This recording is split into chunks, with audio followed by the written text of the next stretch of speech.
Shalom Bapak Ibu yang terkasih dalam Kristus.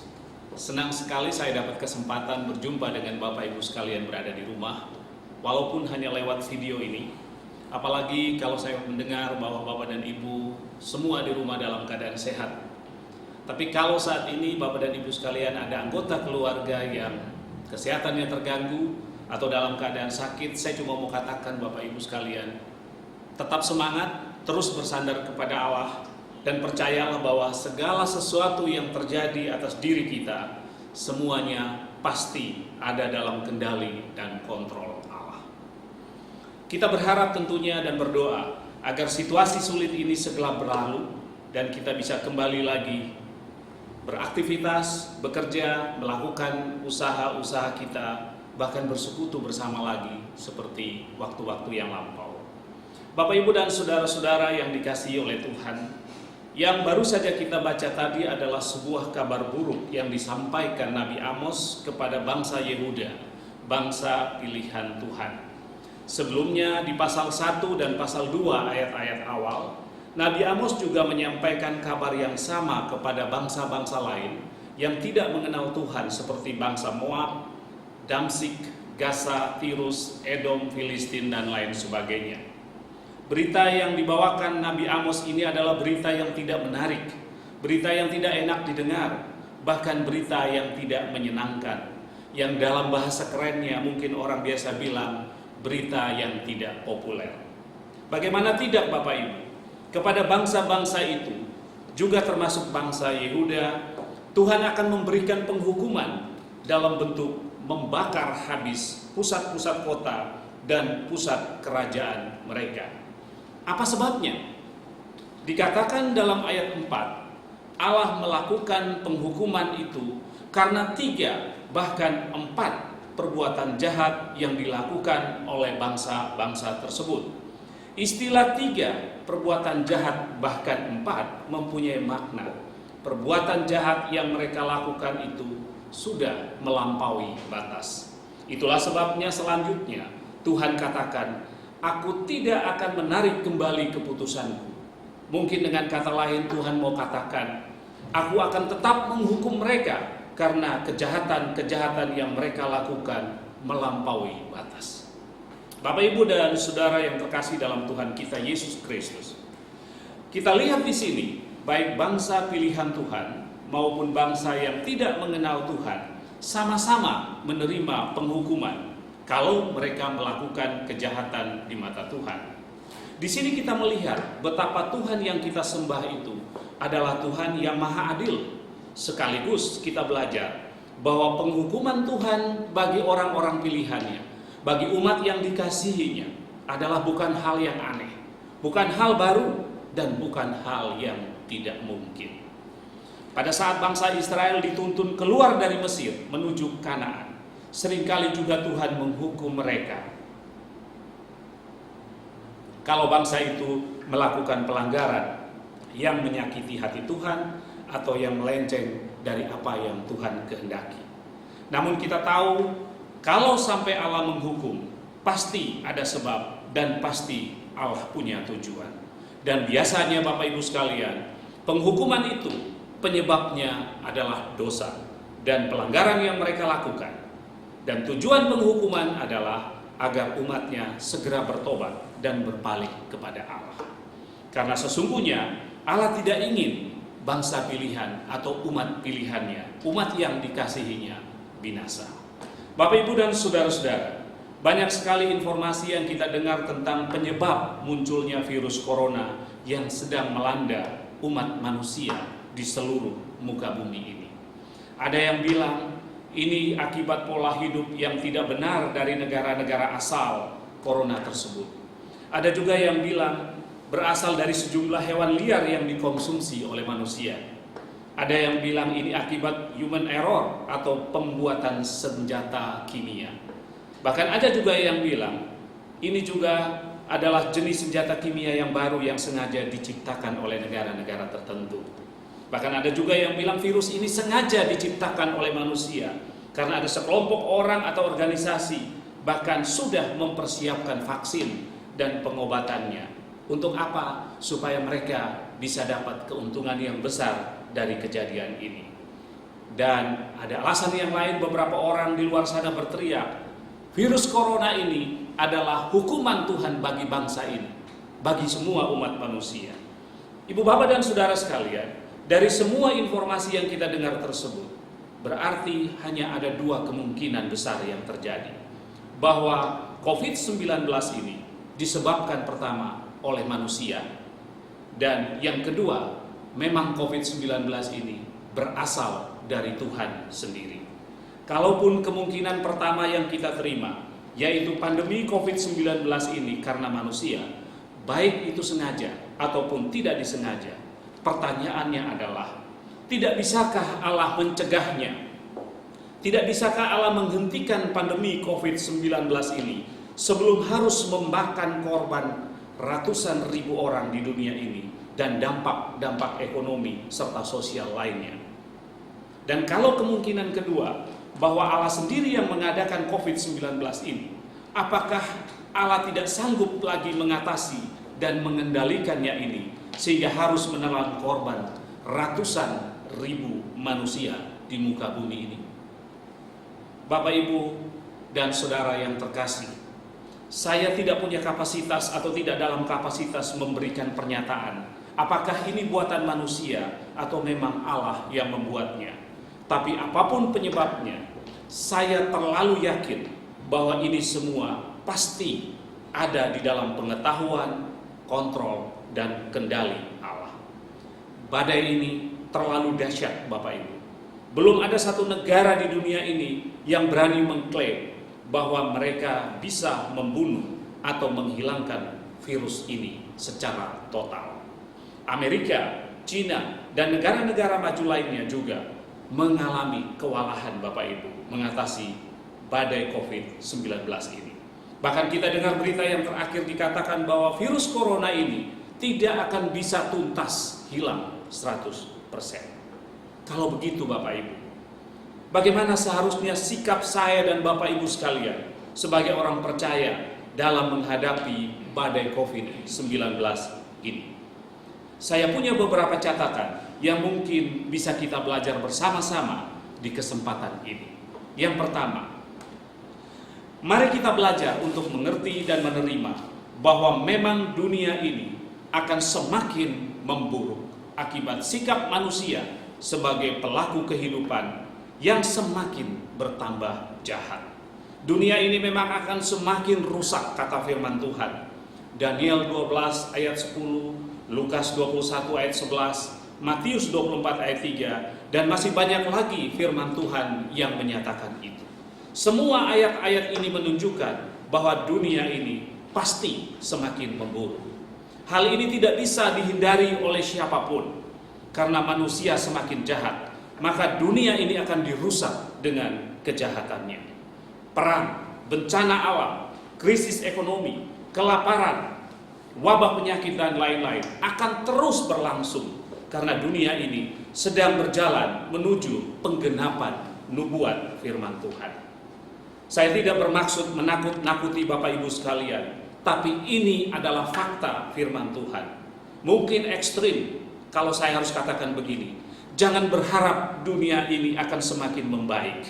Akan ada terus-menerus segala macam bencana, apakah itu perang, bencana alam, krisis ekonomi, kelaparan, wabah, penyakit, dan lain sebagainya. Itu pasti akan datang silih berganti. Sikap menerima kenyataan dunia seperti ini akan membuat anak-anak Tuhan akan tetap kuat menghadapi segala keadaan dan mempunyai sikap yang benar di hadapan Allah.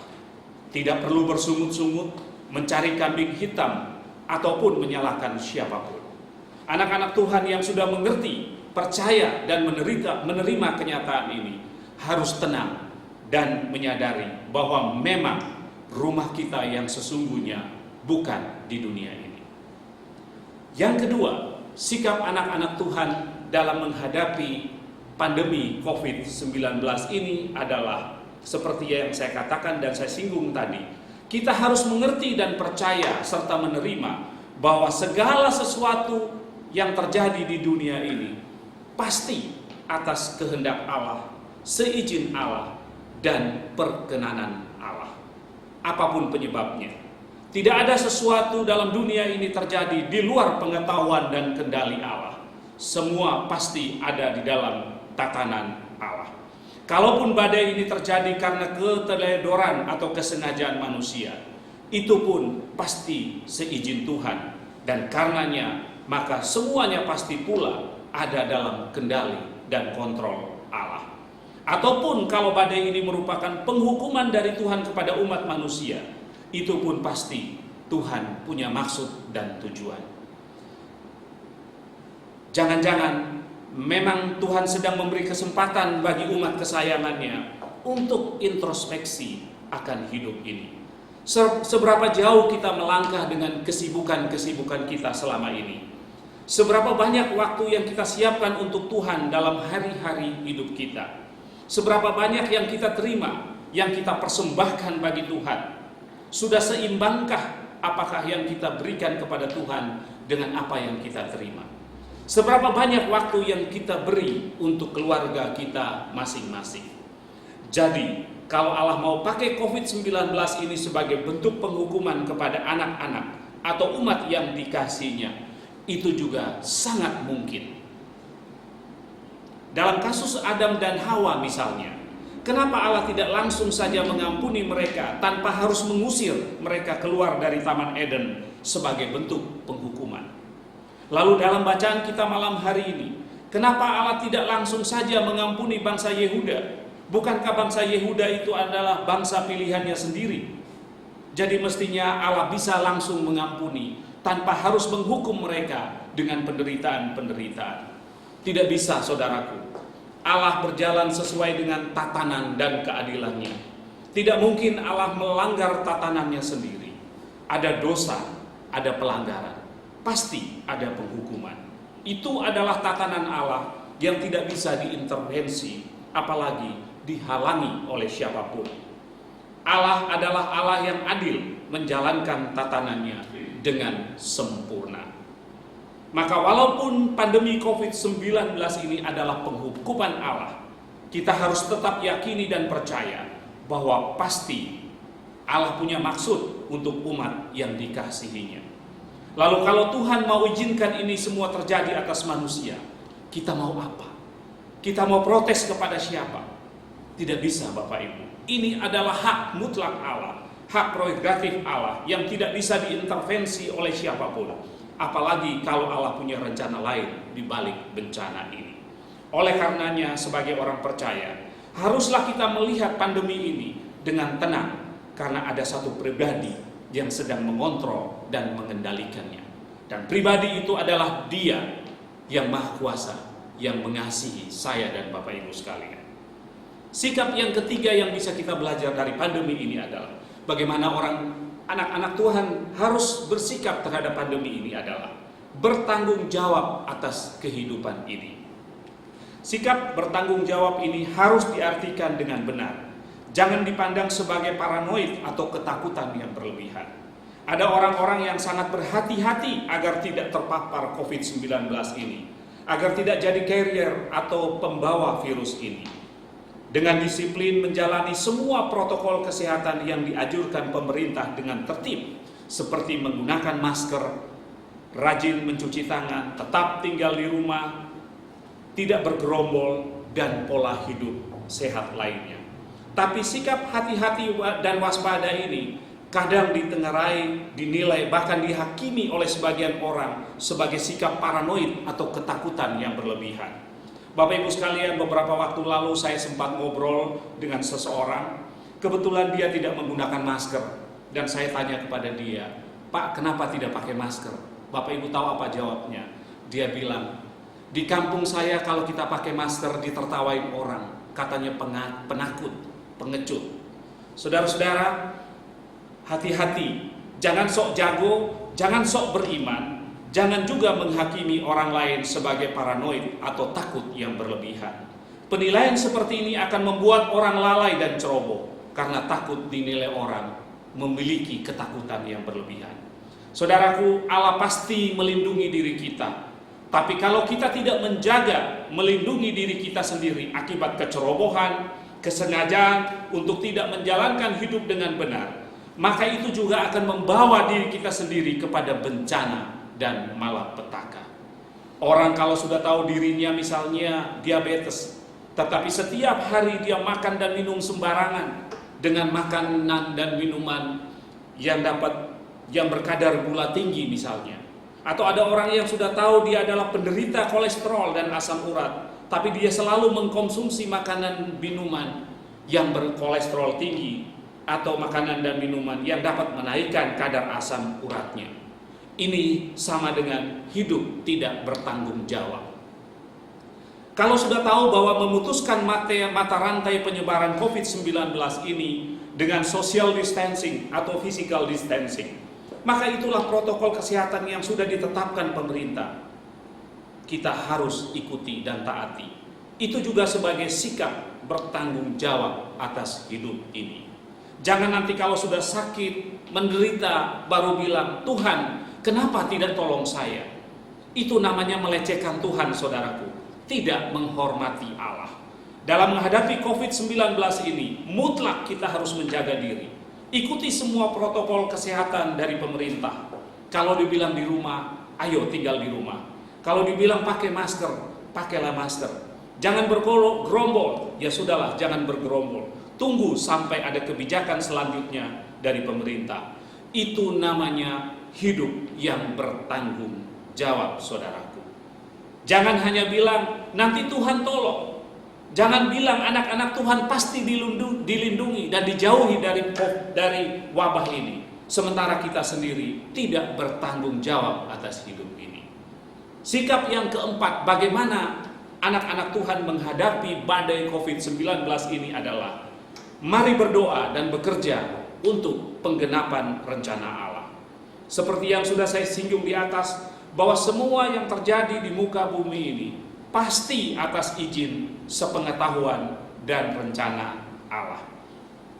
Maka tugas kita adalah berdoa dan bekerja untuk penggenapan rancangan Allah tersebut. Apa maksudnya? Saudaraku, tentu kita semua berdoa untuk segera surut dan berlalunya badai COVID ini. Tapi ingat, itu semua jika kalau Allah berkenan, bukan?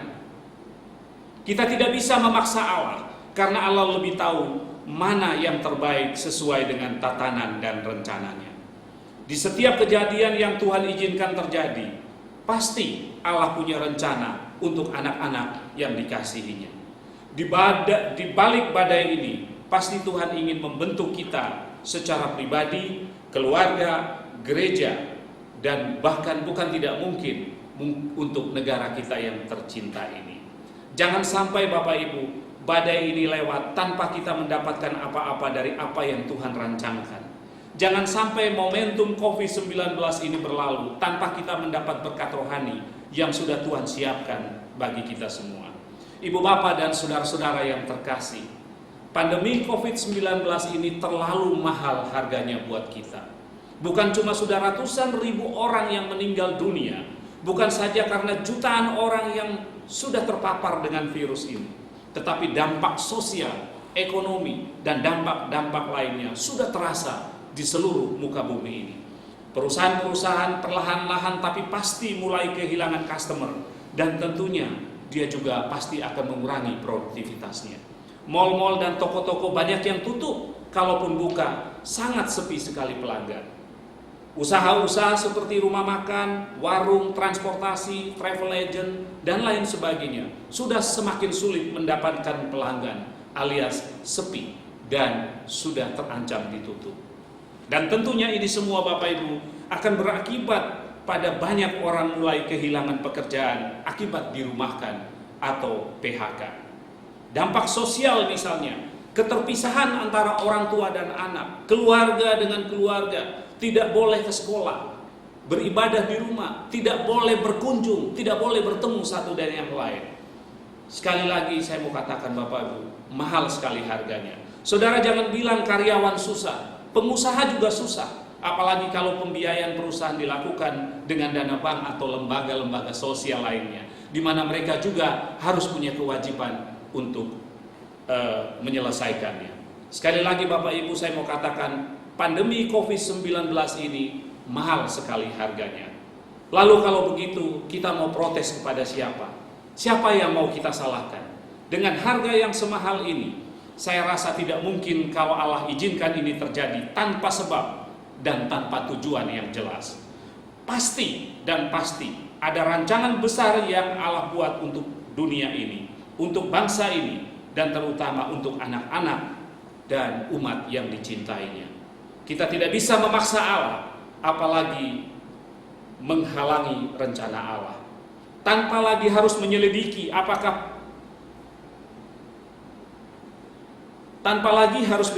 dan memperdebatkan siapa penyebab pandemi COVID-19 ini. Apakah ini akibat ulah manusia atau berasal dari Tuhan? Sebagai penghukuman, sebaiknya kita belajar merenung apa yang harusnya kita buat dalam menghadapi COVID ini. Saat sekarang ini Bapak Ibu, doa kita bukan sekedar agar badai ini segera berlalu dan surut, tapi juga doa yang memohon kepada Tuhan agar rencananya segera tergenapi, di mana saya dan Bapak Ibu mendapatkan berkat abadi yang tidak akan pernah hilang di balik badai COVID-19 ini. Adalah sia-sia Bapak Ibu kalau badai ini segera berlalu, tapi kita tidak dapat perubahan apapun dalam hidup ini. Keluarga mungkin bisa menjadi lebih dekat, dan kalau kita tidak mendapatkan itu Bapak Ibu, sia-sia.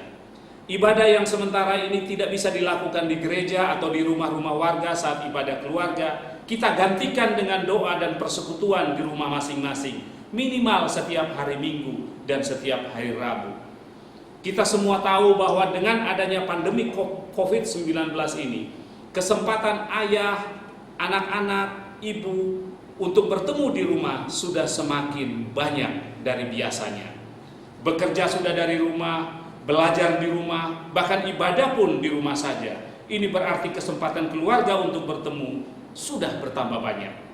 Kalau momentum ini pun tidak digunakan dengan sebaik-baiknya untuk membangun dan membiasakan persekutuan dalam keluarga, kesempatan sharing bersama dalam keluarga, kesempatan berdoa bersama dalam keluarga, kesempatan membaca firman Tuhan bersama-sama dalam keluarga, mungkin juga kesempatan bermain dan bekerja bersama-sama dalam keluarga, itu bisa saja terbentuk. Ini semua adalah bentuk komunikasi yang bisa kita gali kembali setelah sekian lama tidak pernah atau jarang terjadi di rumah kita masing-masing, karena kita semua sibuk dengan aktivitas-aktivitas kita di luar rumah. Ibu bapak dan saudara sekalian, Gereja Protestan di Indonesia bagian Barat mengerti akan hal ini, sehingga dibuatkan jadwal doa bersama keluarga siang dan malam. Ada tata ibadah keluarga hari Rabu, ada ibadah hari Minggu secara online. Jangan lagi kita berpikir mungkin majelis jemaat atau PHMJ atau para kru semua yang berada di sini kurang kerjaan sehingga mereka repot mau buat tata ibadah dan ibadah online seperti ini. Tidak Bapak Ibu, mereka semua di sini juga punya resiko tinggi dan mengorbankan waktu serta tenaga setiap minggu. Untuk apa? Untuk supaya saya dan Bapak Ibu sekalian dapat memanfaatkan momentum COVID-19 ini dengan mengisinya dan mendapatkan berkat-berkat rohani yang abadi. Kalau hanya tinggal di rumah, kalau hanya tinggal melakukan saja di rumah, kita tidak mau menjalaninya, maka sekali lagi Bapak Ibu saya katakan, badai COVID-19 ini sama sekali tidak ada maknanya buat kehidupan rohani dan persekutuan dalam keluarga. Manfaatkanlah momentum ini Bapak Ibu, agar ketika badai COVID ini berlalu, sudah banyak berkat rohani yang abadi yang kita dapatkan. Sekali lagi, badai COVID-19 ini terlalu mahal Bapak Ibu. Kalau sampai dia berlalu begitu saja, tanpa saya dan saudara dapat apa-apa, kita akan rugi dua kali. Jika Bapak Ibu sudah melakukan ibadah keluarga atau ibadah hari Minggu di rumah masing-masing, saya pikir tidak ada salahnya juga kalau sekali-sekali Bapak Ibu sharing dan upload saja doa bersama dan ibadah bersama itu di grup sektor masing-masing. Bukan untuk gaya-gayaan, bukan untuk sombong-sombongan. Sekali lagi, bukan untuk sombong-sombongan. Tapi mungkin saja itu bisa menginspirasi dan memberi semangat buat keluarga yang lain yang mungkin saat ini masih enggan. masih belum mau untuk memanfaatkan ibadah bersama di rumah. Saya dengar sih Bapak Ibu, mudah-mudahan salah. Masih banyak jemaat kita yang belum melakukan ibadah bersama di rumah. Mudah-mudahan majelis tidak. Dan mudah-mudahan berita ini tidak benar. Jangan berpikir bahwa badai COVID-19 ini menggelinding liar kemana-mana, menerjang siapa saja tanpa ada yang mengendalikannya dan tanpa ada tujuan. Tidak, saudaraku. Allah kita terlalu besar dan kuat untuk mengendalikan badai ini. Dia pasti punya rencana indah di balik ini. Mari Bapak Ibu sekalian, kita turut ambil bagian dalam rencana Tuhan ini dengan mendapatkan berkat-berkat abadi bagi diri kita, bagi keluarga kita, bagi gereja kita, dan bagi bangsa kita tercinta ini. Setiap nafas ada kehidupan, setiap langkah ada tujuan, setiap kejadian ada makna, setiap doa ada jawaban, setiap harapan ada kepastian, dan kepastian itu hanya ada di dalam Tuhan Yesus Kristus Tuhan kita. Tuhan memberkati Bapak Ibu sekalian. Amin.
Mari kita berdoa.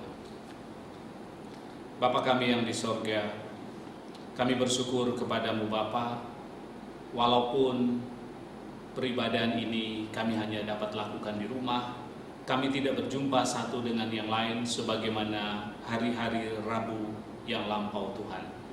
Tapi kami dapat mendengar firman Tuhan, kami dapat memuliakan Engkau.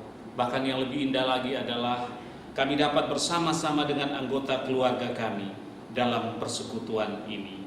Tuhan, kami tahu bahwa di balik pandemi COVID-19 yang Tuhan izinkan terjadi ini, Tuhan pasti punya maksud, Tuhan pasti punya rencana indah untuk kami pribadi lepas pribadi, juga untuk kami keluarga lepas keluarga. Jadikanlah kami umat yang peka, anak-anak-Mu yang peka untuk melihat COVID-19 ini. Di balik COVID-19 ini Tuhan, ada sesuatu yang Tuhan sediakan buat kami, yaitu berkat rohani yang abadi dan kekal sifatnya. Terima kasih untuk firman ini Tuhan. Ajar kami untuk kami terus menjadi masyarakat yang patuh, masyarakat yang taat terhadap semua protokol kesehatan yang ditetapkan pemerintah. Karena itu adalah bentuk tanggung jawab kami kepada Tuhan juga. Kami ikut menciptakan negara ini Tuhan, agar tidak semakin parah dengan adanya COVID-19 ini. Terima kasih Tuhan, terima kasih Engkau memberkati semua anggota keluarga yang saat ini sedang beribadah di rumah mereka masing-masing. Engkau tahu Tuhan apa pergumulan mereka. Engkau tahu Tuhan apa yang mereka rindukan. Jika saat ini mereka sedang bergumul dengan kesehatan mereka, Tuhan Engkau datang menjamah dan Engkau sembuhkan dengan cara Tuhan sendiri. Dan tentunya kami semua serahkan ke dalam keputusan dan kehendak Tuhan sendiri. Terima kasih Bapa di sorga. jika ada anggota keluarga hari ini yang bergumul dengan perekonomian keluarga Tuhan. Ada mungkin juga beberapa anggota keluarga yang kesulitan di dalam pekerjaan mereka karena pembatasan-pembatasan protokol yang saat ini sedang terjadi, di mana usaha-usaha semakin menurun. Tuhan, Engkau memberkati dan menguatkan mereka.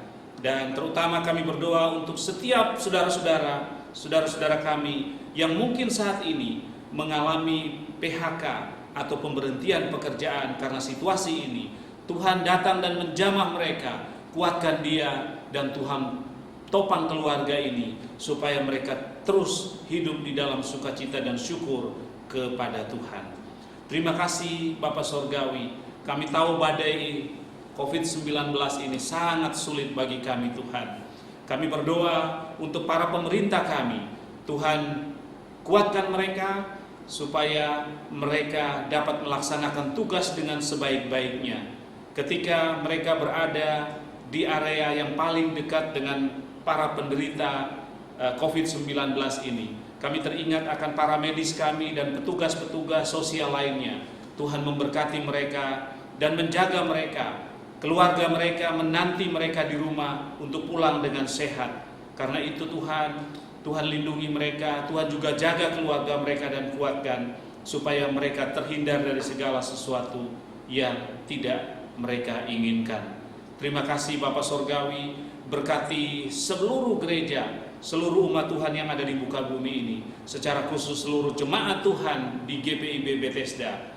Tuhan tolong mereka dalam setiap pergumulan mereka, yang hari ini mereka berdoa di rumah mereka masing-masing, yang pada hari Minggu mereka beribadah di rumah mereka masing-masing. Tuhan tolong supaya semua yang mereka lakukan ini Tuhan membawa sukacita dan kemuliaan bagi nama Tuhan. Hamba berdoa untuk semua kru yang sekarang ini sedang bertugas untuk dapat terlaksananya ibadah online ini Tuhan. Tuhan memberkati mereka, Tuhan melindungi mereka, menjaga mereka dan menguatkan supaya mereka pun sukacita dan damai sejahtera tetap ada dalam kehidupan mereka bersama dengan keluarga mereka masing-masing. Berkati seluruh hamba Tuhan, para pendeta kami, para majelis jemaat PHMJ, dan semua unit-unit misioner. Tuhan memberkati mereka dalam setiap aktivitas mereka. Inilah doa kami Bapa, jauh dari sempurna. Doa ini kami alaskan hanya di dalam satu nama, yaitu Tuhan kami Yesus Kristus, Juru Selamat kami, yang telah mengajar kami berdoa. Bapa kami yang di sorga, dikuduskanlah namamu, datanglah kerajaan, jadilah kehendak-Mu di bumi seperti di sorga. Berikanlah kami pada hari ini makanan kami yang secukupnya, dan ampuni akan kesalahan kami, seperti kami juga mengampuni orang yang bersalah kepada kami. Dan janganlah membawa kami ke dalam pencobaan, tetapi lepaskanlah kami dari yang jahat. Karena